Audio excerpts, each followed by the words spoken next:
Yo, people, what is good? Welcome back to my channel. It's Tapping Tobs here.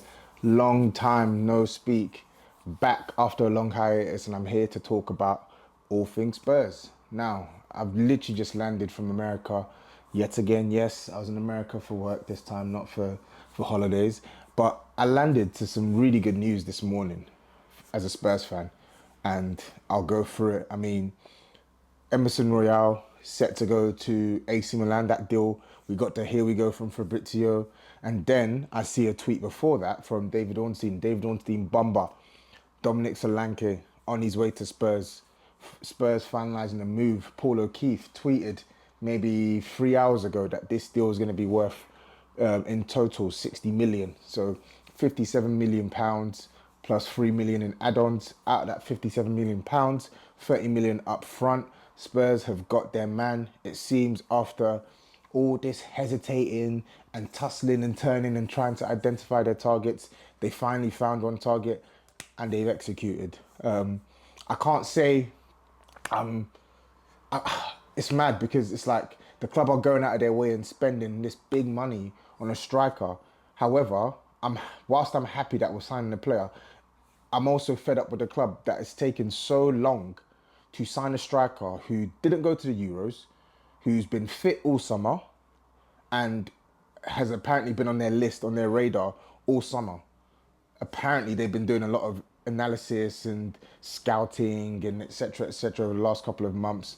I mean, they had all season to do that, so not really sure why they didn't execute earlier, but it's here now. So let's talk about the player. Dominic Solanke, 26 years old, joining Tottenham from Bournemouth.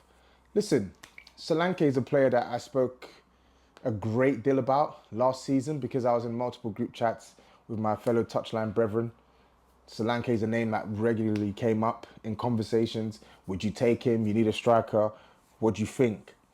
And I'll be honest, I like his game. I really like his game. And as I said, I'm happy that Spurs are signing a striker that can bring what he brings. I mean, he's got the technical quality. He's very active. He leads with the press from the front. He's fast. And he can actually link play. Like, he can make the ball stick. If you've watched any of my videos, you've watched my streams, you see me on the Big Six, what's the one thing I bemoan? In fact, there's many things I bemoan about our attack because our attack is not good. But what's one of the key things, sorry, that I bemoan about our attack? It's their ability to make the ball stick in the final third. The amount of times we build out, we beat the opposition press and we have some nice patterns of play and we get the ball into the final third and one of our attackers just screws everything up with a bad action or they just lose the ball and we're just back to square one. That happened way too many times to count last season.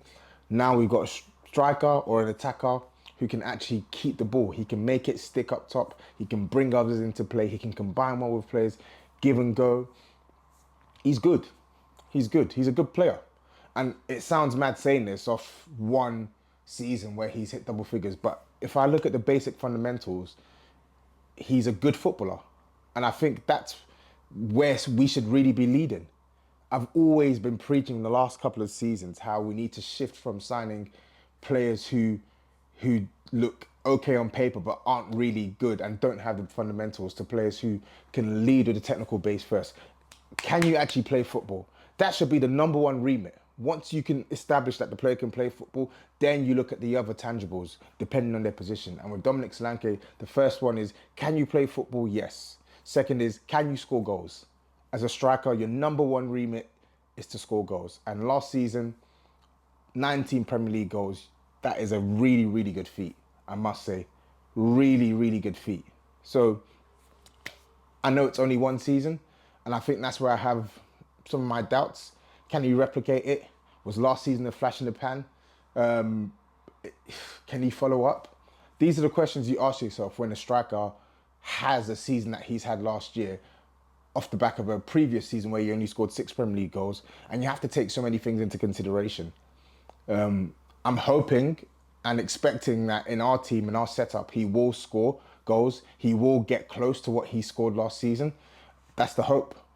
If you're coming to play for Tottenham Hotspur and you're starting most games in the Premier League, I'm expecting 16, 17, 18 league goals. I'd say probably 16, 17. That should be the benchmark.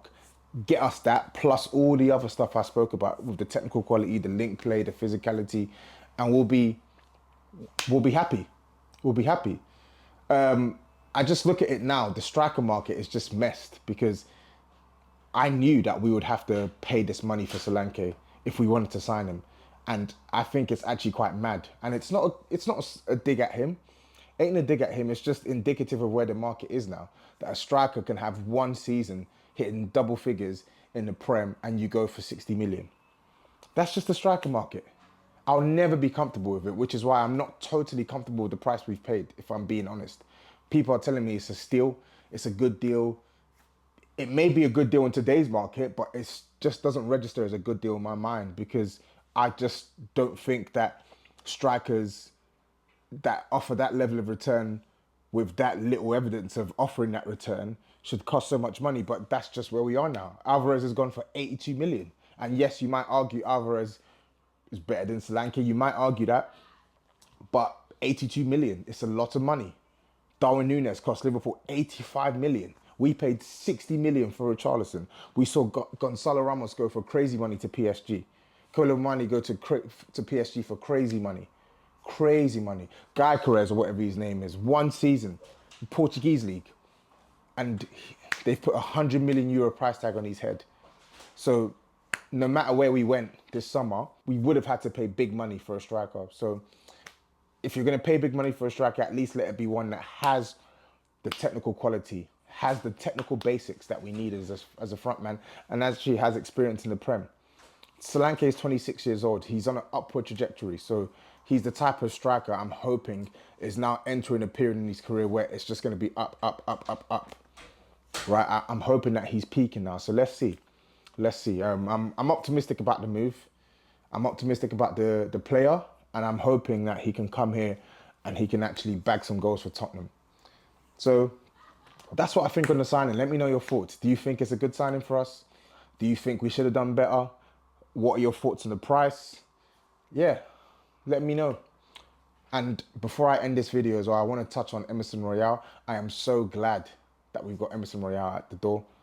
Listen, thank you for your service, but you are not good enough. Nice guy, brings the vibes, but just isn't a good enough footballer for me. Sorry, off you pop. I never really had an issue with Spurs dragging their feet with this Emerson Royale transfer because I knew he was going to go. I knew that the club were looking at prioritising Jed Spence to compete with Pedro Porro this season. So the club don't really have space for free right backs. And Emerson has routinely been linked with an exit to another team every summer since he's joined Spurs. So I knew the interest was going to be there, and I'm glad that we've got him out the door. If there's one thing I'll actually give the club credit for this summer, they've actually cleared quite a lot of deadwood. Brian Hill, Emerson Royale, Højbjerg, Ndombele, Tanganga. I know his contract. Yeah. Sessegnon. So Lo Celso is going to be out the door soon, potentially as well. So hopefully Skip is out the door as well. So yeah, man. Outgoings has been good. Incoming's been dead. I'll be honest, it's been dead. Even with Solanke, even with Archie Gray. Two good players, homegrown, tick the boxes, but we need more.